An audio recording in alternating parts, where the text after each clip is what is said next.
কাকলির কিচেনে আপনাদের স্বাগত।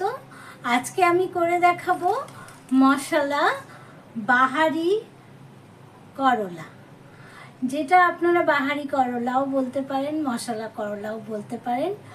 তার জন্য করলাগুলোকে আমি আগেই দেখিয়ে দিচ্ছি। এরকম সুন্দর করে ধুয়ে পরিষ্কার করে মাথাগুলোকে কেটে পরিষ্কার করে নিয়েছি।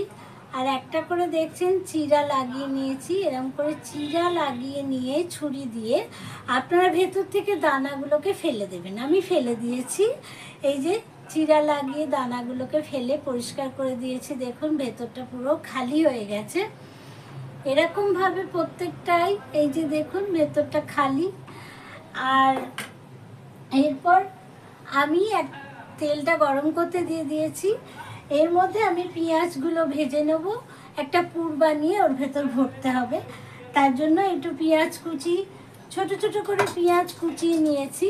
এরকমভাবে ছোট পেঁয়াজ কুচিয়ে ছোট ছোট করে কুচিয়ে নিয়ে আর এর মধ্যে দিয়ে দেবো একটুখানি সেদ্ধ আলু।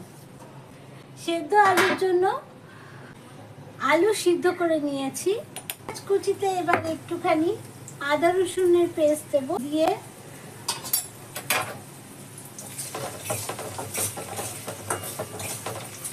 এটাকে একটু হালকা করে ভাজা করে নিই। তারপর ওটা আলু সেদ্ধ করে রেখেছিলাম ওটা এবার দিয়ে দিচ্ছি। পুরটার মধ্যে সামান্য একটু নুন মিশিয়ে নেব, কারণ করলার গায়ে নুন মাখাবো, তো নুনটা না বেশি হয়ে যায়। অল্প একটু নুন মাখিয়ে দিয়ে এটাকে পুরটাকে রেডি করে নিয়ে নেব। পুরটা রেডি হয়ে গেছে। করলার গায়ে একটুখানি ঘষে ঘষে একটু হলুদ আর একটু নুন মাখিয়ে নেব। এই যে হলুদটা মাখিয়ে নিচ্ছি আর এই যে নুন, প্রত্যেকটার গায়ে এরমভাবে নুন আর হলুদ একটু ঘষে ঘষে লাগিয়ে নেব।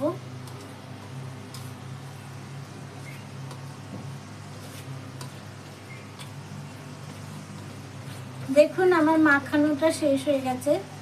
যখন ভাজা করব নুনটা না বেশি হয়ে যায়, তাই পুরটাতে একটু কম নুন দেবেন আর এর গায়ে একটু হালকা নুন দেবেন, তাহলে খেতে ভালো লাগবে। আমি পুরগুলোকে ভরে নিচ্ছি। দেখুন এইভাবে অল্প অল্প করে ভরে দেবেন।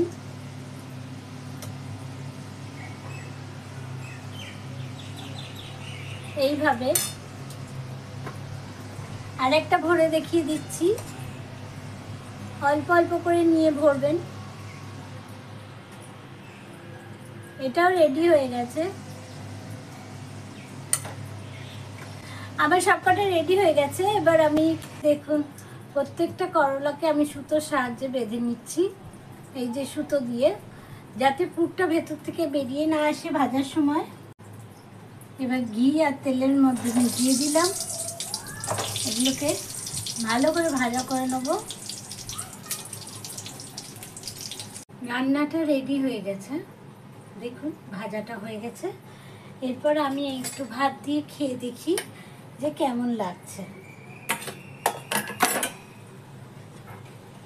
এই যে ভাত দিয়ে একটু খেয়ে আপনাদের দেখাচ্ছি যে কিরম হয়েছে।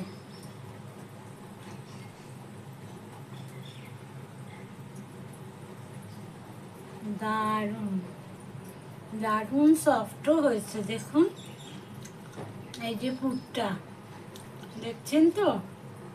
অবশ্যই বাড়িতে একবার করবেন, সাবস্ক্রাইব করবেন, কমেন্ট লাইক লিখে জানাবেন কেমন লাগলো, আর শেয়ার করে দেবেন, অন্যকে দেখার সুযোগ করে দেবেন। আমি এখন এই ভাতটা একটু খেয়ে নিই, কেমন খুব ভালো লাগে।